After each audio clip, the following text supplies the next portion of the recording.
As David sat on the couch, he couldn't help feeling angry and worried.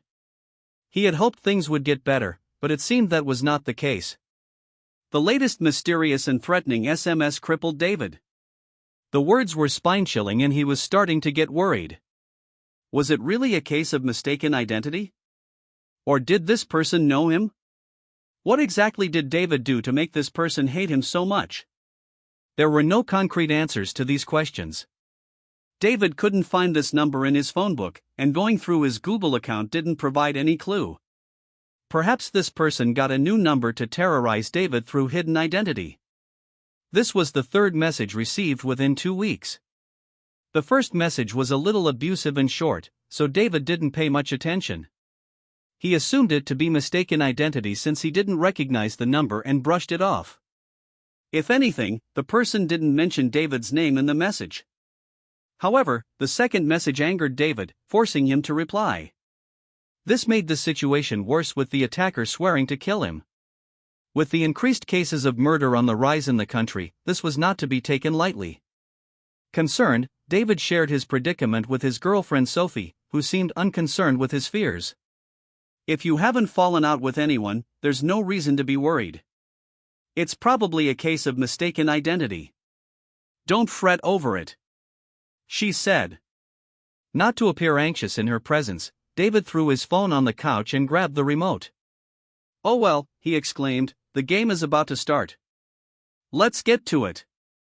Halfway through the football game, David was so engrossed on the TV he didn't hear a new SMS come in. But Sophie did. She picked up the phone lying next to her and read the message. "What the F***CK?" she cried, throwing the opened bag of barbecue popcorns into the air. "How does this person know me?" Startled, David turned his head to see Sophie holding his phone with popcorn spewed all over the gray carpeted floor. "What is it?" he asked. "What's the matter?" With terrified eyes, Sophie flashed the phone across David's face.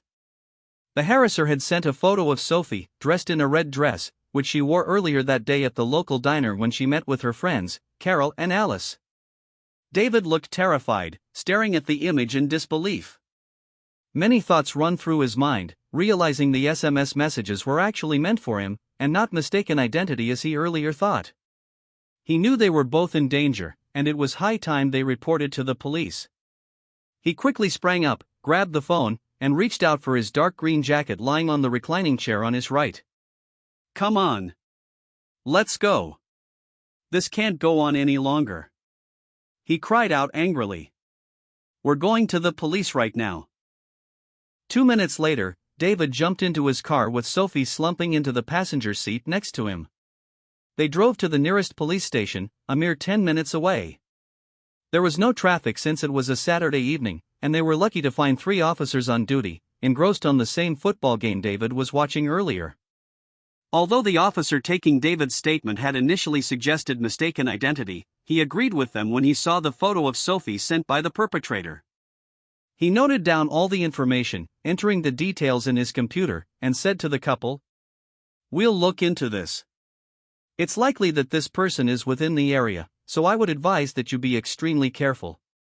He probably knows where you work and live, so I will ask one of our patrol officers to go scout the area around your home this evening.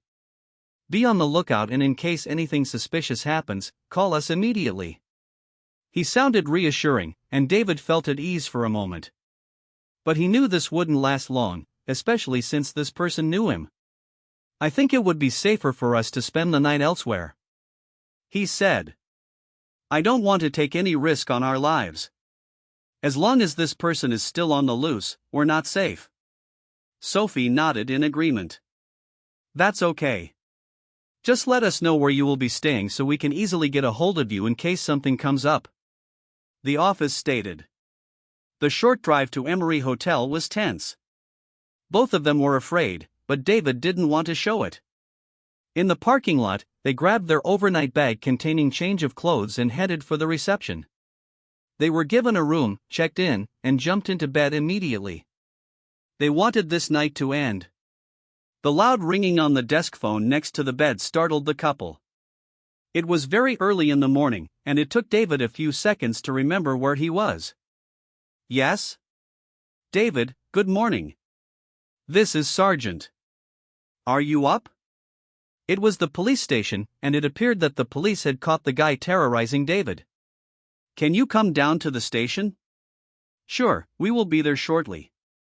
Give us a few minutes. David responded. He told Sophie the good news and quickly entered the bathroom. Sophie reached out for the desk phone and ordered an English breakfast from the kitchen. She then got up and grabbed the bag with their clothes to pick out a white t-shirt, a pink sweater, and black jeans for herself. A few minutes later they were done with breakfast and checked out of the hotel. Deep emotions were eminent on their faces, not knowing whether or not this would be the end of their ordeal. They found the officer on the phone outside his office. He motioned them to go inside, which they did and sat down on 2 visitor chairs. We tracked the phone number you gave us last night and found this guy with it, the officer said as he walked in. He shoved a file towards David and opened it to display the face of a man neither David nor his girlfriend had seen. The officer continued to explain that the culprit was a goon for hire contracted by a local businessman to harass them. He would be charged with the offense and the mastermind apprehended, who is currently locked up in a meeting at City Hall. Police were forced to wait outside for the meeting to end since the cabinet secretary was also in attendance.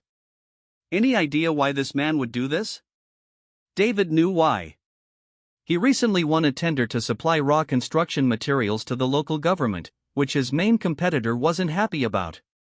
The local highway had been damaged by floods a few months ago and needed repairs. The rains were over, and after a few weeks of submitting bids, the tender was awarded to David.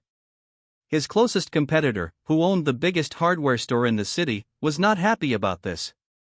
David never thought his adversary would go to such lengths just to scare him. Well, I'm glad that's over, Sophie remarked as she walked outside the police station with David by her side. She swung her left hand around his waist and smiled. David turned to look at her, smiled, and said, "I love you, baby."